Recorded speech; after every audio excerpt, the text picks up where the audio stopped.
ओम गुरु ब्रह्मा गुरु विष्णु गुरुदेवो महेश्वरा गुरु साक्षात् परब्रह्मा तस्मै श्री गुरुवे नमः। गुरु दक्षिणामूर्ति भगवान திருவடிகள் போற்றி போற்றி. ஓம் ஆதித்யாய சோமாய மங்களாய புதாய ச குரு சுக்கிர சனிப்பேச்சராகவே கேதவே நமக. உலகெங்கும் வாழும் என் இனிய சகோதர சகோதரிகளே அனைவருக்கும் வணக்கம். இன்னைக்கு நாம் பார்க்க போகிற இந்த பதிவு என்னன்னா, பிப்ரவரி 2024 உண்டான மீன ராசிக்கு உண்டான பலன்களை பார்க்க போகிறோம். இருக்கிறதுலையே ரொம்ப அற்புதமாக அதிர்ஷ்டத்தை அனுபவிக்கக்கூடியவங்க யார் அப்படின்னா இந்த மாதம் மீனராசி தான். ஏன்னா மீனராசிக்கு இந்த ராசி பலனில் நம்ம என்ன பார்க்கணும் அப்படிங்கிறதையும் சொல்லிடலாம். இந்த ராசி பலனுக்கு உண்டான பலனையும், இந்த மாதத்திற்கு உண்டான ராசி பலனையும், ஒவ்வொரு ராசிக்கு உள்ளும் இருக்கக்கூடிய நட்சத்திரங்களுக்கு உண்டான சுப அசுப யோக நாட்களையும் தனித்தனியாக எழுத்து வடிவில் கொடுத்துருக்குறோம் இந்த பதிவினுடைய கடைசியில்.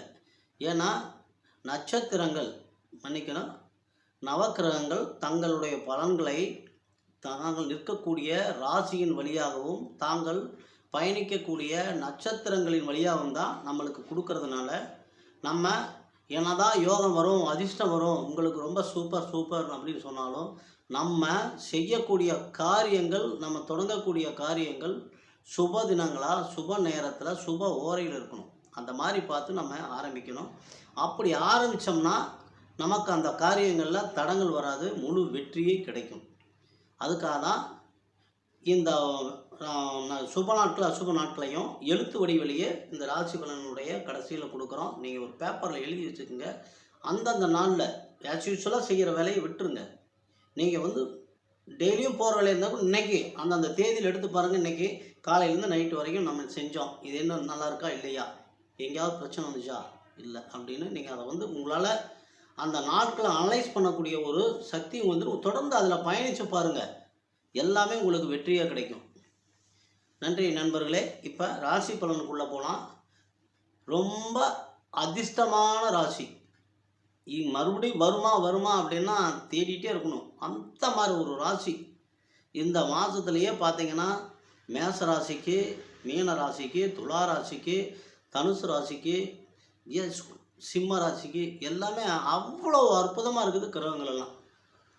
உங்கள் ராசிநாதன் ராசிக்கும் 10க்கும் உண்டான குரு பகவான் தனம் வாக்கு குடும்பஸ்தானத்திலே 2ஆம் இடத்திலே அருமையாக நட்பு ஸ்தானத்தில் வீற்றிருக்கிறாரு. அங்கே இருந்து உங்களுடைய ராசிக்கு 10ஆம் இடமான தொழில் கர்மம் என்று சொல்லக்கூடிய, தொழில் கர்மம் ஜீவனம் என்று சொல்லக்கூடிய 10ஆம் இடத்தை தன்னுடைய 9ஆம் பார்வையாக பார்வையிடுகிறார். அதே மாதிரி ராசிக்கு 8ஆம் இடத்தையும் 7ஆம் பார்வையாக பார்வையிடுறார். ஆக உங்களுடைய உடல் ஆரோக்கியம், தொழில் எல்லாமே ரொம்ப அற்புதமாக இருக்கும். உங்களுடைய ராசிக்கு 2க்கும் 9க்கும் உண்டான, ராசிக்கு 2க்கும் 9க்கும் உண்டான, 2ங்கிறது தனம் வாக்கு குடும்பம், 9ங்கிறது பாக்கியஸ்தானம், தந்தை ஸ்தானம், ஆன்மீக பயணங்கள், இது மாதிரி இருக்கிற எல்லாத்துக்குமே இருக்கக்கூடிய அந்த 2க்கும் 9ஆம் இடத்திற்கும் அதிபதியான செவ்வாய் பகவான் இந்த மாதம் பிப்ரவரி மாதம் 5ஆம் தேதி உங்களுடைய லாபஸ்தானத்திற்கு உள்ளே வருகிறார். லாபஸ்தானத்தில் உச்சமடைகிறார். உள்ள வரதுனால லாபஸ்தானத்தில் உச்சமடைகிறார். ஆக தனகாரகன் பாக்கியஸ்தானாதிபதி லாபஸ்தானத்தில் உச்சமடைகிறார். இதுக்கு மேலே இந்த ராசிக்கு நம்ம என்ன பலனையும் சொல்ல வேண்டியதே இல்லை. எல்லாமே அவ்வளோ சிறப்பு. இருந்தாலும் உங்களுடைய ராசிக்கு 6ஆம் அதிபதி, ராசிக்கு 6ஆம் அதிபதியான சூரிய பகவான் ராசிக்கு 11ஆம் இடத்துல இப்போ இருக்கிறார். ராசிக்கு 11ஆம் இடத்துல 6ஆம் அதிபதி அப்படின்னா கடன் ருண ரோக சத்ருஸ்தானாதிபதி ராசிக்கு 11ஆம் இடத்துல இருக்கிறாரு. 11ஆம் இடத்துல இருக்கக்கூடிய கிரகங்கள் தங்களுடைய கெடு பலன்களை குறைத்துத்தான் வழங்கும். அதுவும் அந்த 6ஆம் இடத்திற்கு குருபார்வையும் இருக்கிறதுனால உங்களுக்கு கெடு பலன்கள் அப்படின்னு சொல்கிறக்கூடிய எந்த வாய்ப்புமே இல்லை. ஏன்னா சூரியன் தான் குழந்தைகளுக்கு காரகன், அரசு துறைக்கு காரகன், தந்தை காரகன். ஆனால் அவங்கள கொஞ்சம் நீங்கள் உஷாராக இருந்துக்கணும். அதுக்குன்னு அசால்ட்டாக இருக்கக்கூடாது, கொஞ்சம் எச்சரிக்கையாக இருந்துக்கணும். எப்போ வரைக்கும்னா பிப்ரவரி 13ஆம் தேதி உங்கள் ராசிக்கு விரயஸ்தானத்துக்கு வர்றார். அப்போ விரயஸ்தானத்துக்கு வர்றப்போ அயன சயன போகஸ்தானமான விரயஸ்தானத்தில் வர்றப்ப கொஞ்சம் ரொம்ப ரொம்ப கொஞ்சம் எச்சரிக்கையாக இருந்துக்கணும். அவ்வளோதான். வேற ஒண்டி இதில் குறிப்பிட்டு சொல்கிற அளவுக்கு ஒரு பாதிப்பு அப்படின்னு மீன ராசிக்கு எதுவுமே இல்லை. உங்கள் ராசிக்கு 4க்கும் 7க்கும் உண்டான 4ஆம் இடம்ன்றான தாய் சுகஸ்தானம், சுகம், வண்டி வாகனம் யோகம். அதே மாதிரி 7ஆம் இடம்னா கலத்திரஸ்தானம், கூட்டு தொழில், வியாபாரம், நண்பர்கள். இதுக்கு உண்டான புதன் பகவான் உங்கள் ராசிக்கு 11ஆம் இடத்துலையே இருக்கிறார். அவரும் ராசிக்கு 11ஆம் இடத்துல இருக்கிறார். அப்போ இதில் என்ன இருக்குது, நீங்கள் என்ன வேணாலும் எதுக்கு முயற்சி பண்ணீங்கனாலும் அத்தனையும் யோகம்தான். அப்போது நீங்கள் அவர் எது வரைக்கும் இருக்கிறார் அப்படின்னா, அந்த புதன் பகவான் 4ஆம் இடத்திற்கு சுகஸ்தானத்திற்கும் 7ஆம் இடத்திற்கும் உண்டான புதன் பகவான் பிப்ரவரி 18 வரைக்கும் அங்கே இருக்கிறார். அப்புறம் 18க்கு மேலே அவரும் விரயஸ்தானத்துக்கு வருகிறார். அயன சயன போகஸ்தானத்துக்கு வராரு. அப்போ பிப்ரவரி 18க்கு மேலே 19 இருந்து நீங்கள் இந்த டாக்குமெண்ட் போடுறது, டாக்குமெண்ட்டில் கையெழுத்து போடுறது, வங்கி, காதல் சார்ந்த விஷயம், மெயினாக பார்த்தீங்கன்னா காதல் சார்ந்த விஷயங்கள், இதில் எல்லாம் ரொம்ப கொஞ்சம் ஜாக்கிரதையாக இருந்துக்குங்க. அதில் ஏதாவது பேர் கெடுக்கிறதுக்கு உங்களுக்கு வாய்ப்புகள் இருக்குது. மற்றபடி பாதகங்கள் ரொம்ப ரொம்ப குறைந்து யோகங்கள் அதிகமாக இருக்கக்கூடிய உச்சகட்ட யோகத்தில் இருக்கக்கூடிய ராசி இந்த மீன ராசி. இந்த மாதம் அவ்வளோ சூப்பர். அதே மாதிரி இந்தப்போ உங்கள் மீன ராசிக்கு உண்டான சந்திராஷ்டம தினங்கள் அப்படின்னு பார்த்தீங்கன்னா 2 ட்ரிப்பு சந்திராஷ்டமம் வருது. மீன ராசிக்கு மட்டும் இந்த மாதத்தில் 2 தடவை சந்திராஷ்டமம் வருது. 1/2/24 மாலை 2:32 முதல் 4/2/24 காலை 1:04 வரைக்கும் சந்திராஷ்டமம். மீண்டும் 28/2/24 இரவு 9 முதல், அதாவது மாத கடைசியில் அந்த ஒரு நாள் மறுபடியும் சந்திராஷ்டமத்தில் முடியுது. சந்திராஷ்டமத்தில் ஆரம்பித்து சந்திராஷ்டமத்தில் முடியுது. நீங்கள் அந்த சந்திராஷ்டம சுப நாட்கள் அப்படின்னு வர்றதில் சந்திராஷ்டம நாட்கள் இருந்தாலும் நீங்கள் அதில் கவலைப்பட வேண்டியதுதான். ஏன்னா சந்திராஷ்டமம் அப்படிங்கிறது சந்திரன் அஷ்டமம். சந்திரன் ராசிக்கு 8ஆம் இடத்துல மறையனால மனோகாரகனாக வரனால கொஞ்சம் மனக்குழப்பங்களை கொடுக்கும். அப்படிங்கிறனால தான் அதுக்கு சந்திராஷ்டமம் பேர் வச்சுருக்குறாங்க. நான் சந்திராஷ்டமத்தில் சுப நாட்கள் அப்படின்னு வந்ததுன்னா நீங்கள் தாராளமாக அந்த நாட்களையே சந்திராஷ்டமத்தை கண்டுக்காமே நீங்கள் வேலை செய்யலாம். அந்த அளவுக்கு அற்புதமான நாட்கள்.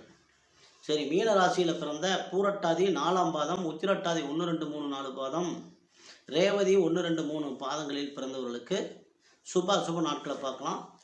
பூரட்டாதி 4ஆம் பாதம் இது குருனுடைய நட்சத்திரமாக வருது.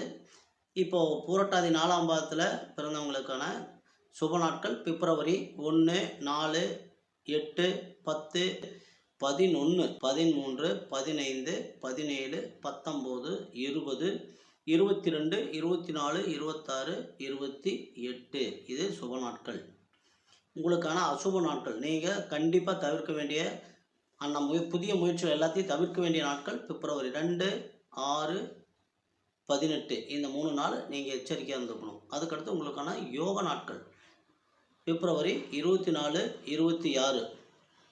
இப்போ பூரட்டாதி நட்சத்திரம் பிறந்தவங்களுக்கான வழிபட வேண்டிய தெய்வங்கள் சொல்ல மறந்துட்டால் ஏகாம்பரேஸ்வரர் நீங்கள் வழிபட நட்சத்திரத்தினுடைய அதிபதி ஏகாம்பரேஸ்வரர் வரனால எப்பயுமே நீங்கள் ஏகாம்பரேஸ்வரர் வழிபட்டுட்டு வாங்க. பூரட்டாதி நட்சத்திரத்தில் பிறந்தவங்க ரொம்ப உங்களுடைய வளர்ச்சி தடைப்படவே படாது.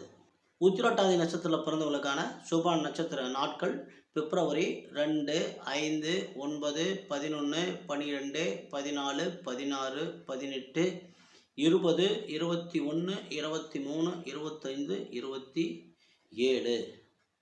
உத்திரட்டாதியில் பிறந்தவங்களுக்கான அசுப நாட்கள் பிப்ரவரி 3, 7, 19. யோக நாட்கள் 25, 27.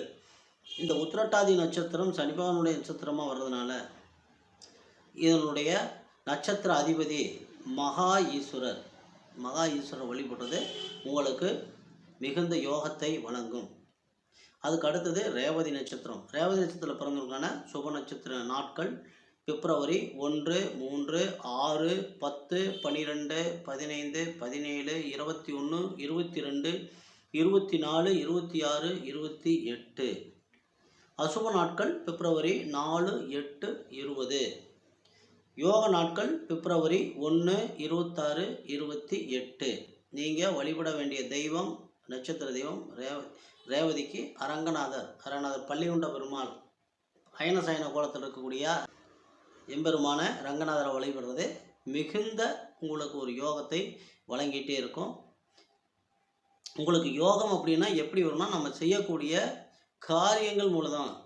நம்ம என்ன செய்கிறோமோ, இப்போ எதெல்லாம் செஞ்சால் உங்களுக்கு லாபம் அப்படின்னு இருக்கோ அந்த மாதிரி விஷயங்களை நீங்கள் செய்கிறப்ப அதன் மூலமாக உங்களுக்கு யோகம். இது வரைக்கும் வீடு கட்டாமல் இருப்பாங்க, இப்போ தான் வீடு கட்டலான்னு இருக்கும். உடனே செஞ்சுருங்க. வண்டி வாங்கலான்னு இருப்பீங்க, வண்டி வாங்கிடுவீங்க. இதுதான் இந்த மாதிரி வளர்ச்சி யோகம் தான். ஒரு தொழில் ஆரம்பிக்கலாமான் இருப்பீங்க, அருமையாக வாங்கிடலாம். அந்த தொழிலை தொடர்ந்து செய்யுங்க, டக்குன்னு ஆரம்பிங்க, நல்லாயிருக்கும்.